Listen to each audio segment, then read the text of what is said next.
Hello, welcome to Flower Juice. My name's John McDonald, and today we're going to look at a technique that's really very simple, but it's so useful, and that's a running weave. Now, when I say running weave, what I mean is really we're going to create something like this. So essentially, the ideal thing is the paper-covered wire. So this is a bind wire from Oasis, and we're going to use that to create this kind of mat. But it doesn't have to be a mat. This is the beauty. With this technique, you can create something that you could use flat, or you could use vertically. You can create different shapes, and you can also use different materials. So like here, I've used a cane, and yeah, this is fine. Gives us quite a different effect. And this is Medellino, which is quite a thin sort of a cane, and it can come in different colours. And what I've done is I've just used that to create well, basically some more pieces. So essentially you can make pieces like this. You can even do this in front of the telly in the winter, and you can give yourself some extra things that make a real feature in an arrangement. So let's have a look and see how to go about making a running weave. So as I say, what we have is we've just got some materials. So you're really looking for a material that's got nice straight stems. Now you could actually use flowers for this. So you could use different branches and then add in a flower stem. You could use different twigs like this, but then add in tubes. You've got a lot of possibility with this. So how to get started? Essentially, get your materials and lay them out. You then want to kind of measure the length that you want to be. So you probably want to do a good kind of 3 times the length sort of thing. And cut a couple of pieces of bind wire. Now, depending on what you're doing, you might want to have, like in this, we've got 3 runs of binding wire going down the piece. You might only want to do 2. So essentially, take your binding wire, cut it to length, and then fold it in half. And same with this one. So for this, we're just going to do 2, and this will really just show you how to get started. And then we're going to take our first piece, add that on where we want the bind to start, and then we're going to do 2 twists. Now, you could use a decor wire for this if you want. You need to be quite firm. You want this to grip this quite firmly. If this is going to be a fresh material as well, what you're going to find is as it dries out, it will start to become loose. So you want this to be really nice and firm. If you were using a wire, you might even want to use like small pliers just to help you. I find I've got the strength in my fingers, so that works fine. Another thing you might want to do is take your binding wire and just scrunch it up, because if you're doing a very long piece, then these tend to get in the way. So just by making it smaller, you can really kind of just stop getting all tangled in a mess, which is good. So we've got that. And then what we're doing is we're adding our next piece in between. So just come in, bring them so that they cross over, 2 twists. We're going to do our 2 twists with this one. Now, you could do more than 2 twists. I'm saying 2 twists, but what you really want to do is you want to be consistent. So if you're going to do 2 twists at the start, you need to do 2 twists throughout. But it depends what you're planning to make. If you were to add, say, 4 twists on this side, 2 twists on that, you're going to get something that becomes a curve.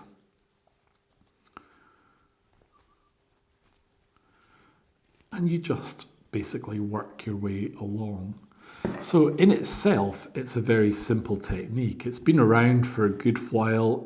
You have seen it in different things. But that doesn't necessarily mean you know how to do it. So this is just a way of having a little look and saying, right, this is how you do it. And this is some of the possibilities of it. So I would definitely say you've no excuse to not have a go. What you want to do is you want to be quite neat and tidy. So, for example, with the ones I've done with the Medalino here, what you want to do is you want to get a stick and you want to measure in between so that you always have the same distance so that it looks nice and neat. And that's what will give you a nice finish, to be honest. You could make it and it looks quite messy. So you want to be consistent is really the way to look at it. So we're just adding these. And that is really all we need to do. Now, say for example, you make a mistake with your measuring and you need to add another one. Well, what I would do is just give that another little twist. So you've got it definitely bound. Come in with another piece of bind wire and then just do the couple of twists on that. So we can add in if we get stuck short. And just to finish off, I would do a couple of twists more. And then just fold it over. So we can really use just like the tip of our scissors, or if you're using pliers. So essentially, that is what we've got. So as I say, you've got lots of opportunities with this. You could even use it hanging like this. You can see this as being the backdrop for a bigger bouquet or a bridal work. There's lots of possibilities. But even as a running fence in a design, it just adds interest. So for this one, what I wanted to do is to make it into like a wall hanging. So what we're going to do is we'll just finish off these ends. So snip them, turn that over.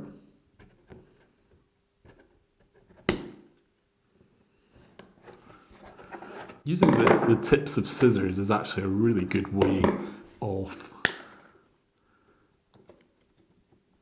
just making, just getting into there when you can't normally do it. What we're going to do is add a string for tying, but I've created a few little test tubes here. Now these are glass. You might want to use perspex ones or plastic ones. And this is dead simple. The great thing with this is that you've got a little edge. So when we wire it, it is actually catching that neck, which is great. So again, what I want to do is I want to keep all these consistent, and we want to have this matched lengthwise with the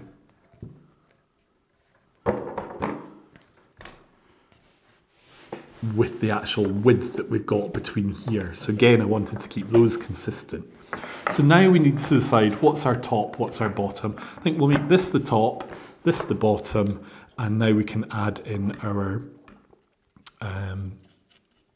tubes. Now we could have added them in as a running wire, but the benefit of putting them on the front is because this is going to be a wall hanging, then this mat essentially stays nice and flat. So it's really just putting our flower tubes onto the front, which is perfect. Now we will trim off these at the back, but let's just put our tubes on first. And we just want to get this in just in a random way. So in a way, it's going to look a little bit like musical notes, which I think is kind of fun. And when I had my shop, I was very impressed. We used to have a customer who I think was very clever because he bought his girlfriend a bud vase. And you might think, well, that's quite a nice thing to do. It meant he could always regularly give her flowers, but he never had to buy her big amounts of flowers, which I think was quite clever. We also thought he was a little bit cheap, but he was able to buy nice flowers.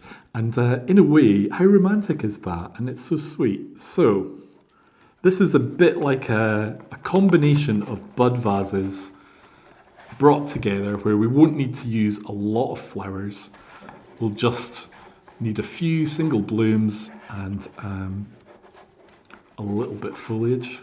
But you can see the potential with this for creating something that could be quite fun. Now, because we've got this side here being the top, we're keeping the tubes more to this side so that the flowers really land within the middle of our frame.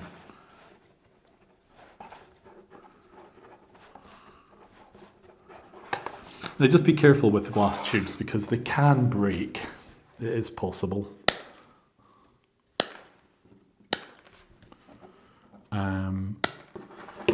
It's not very likely, but it is something just to keep in mind. So you might prefer to use like a plastic tube. There's no reason why you couldn't use plastic tubes. Even like the orchid ones, you know, the cut flowers come in. They're quite handy as well. And then all you need to do is really just cover them over with a leaf.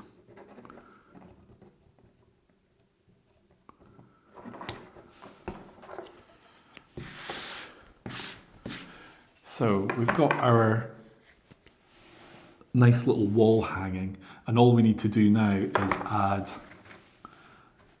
well, depends how you're going to do it. I think it's easier coming from one nail, so I'm just going to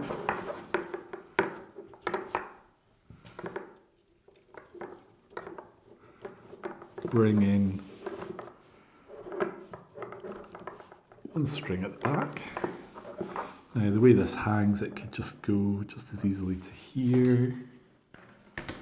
So we've come in three, so we're going to go round this one. And probably better to go below there, that'll give more support.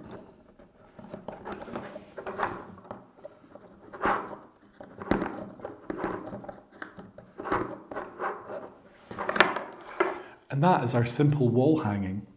So let us see what we're going to do.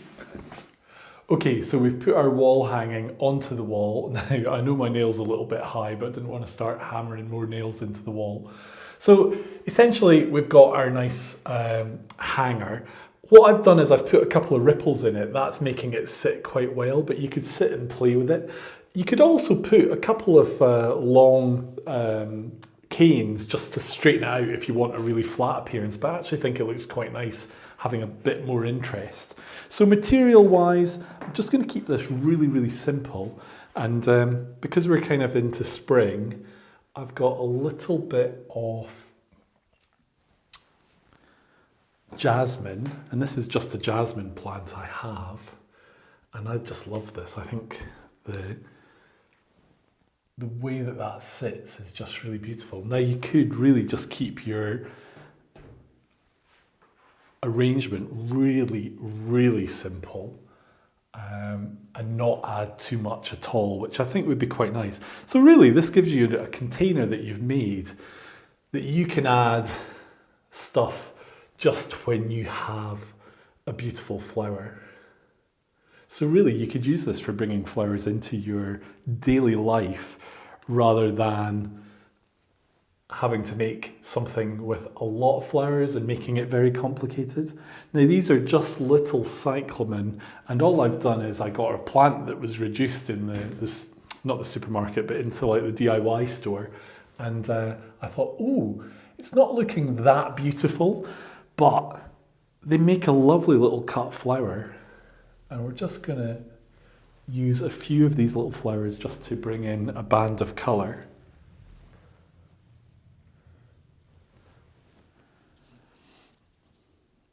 The other nice thing about the cyclamen is you can actually use the leaves. So we have a beautiful leaf that we can use to add interest as well.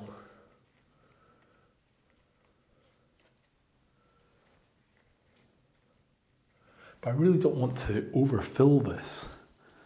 Now, the other flower that I've got is I got a little plant, and this little rose plant is just perfect for, for chopping down. It seems wicked. Now we're just going to take off a lot of that material that we don't need. But this little rose will just give us our focal flower.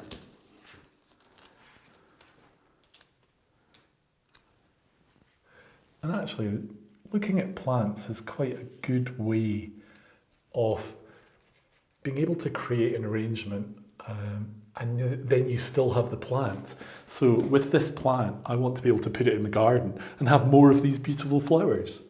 So now I'll be able to have an arrangement and do that.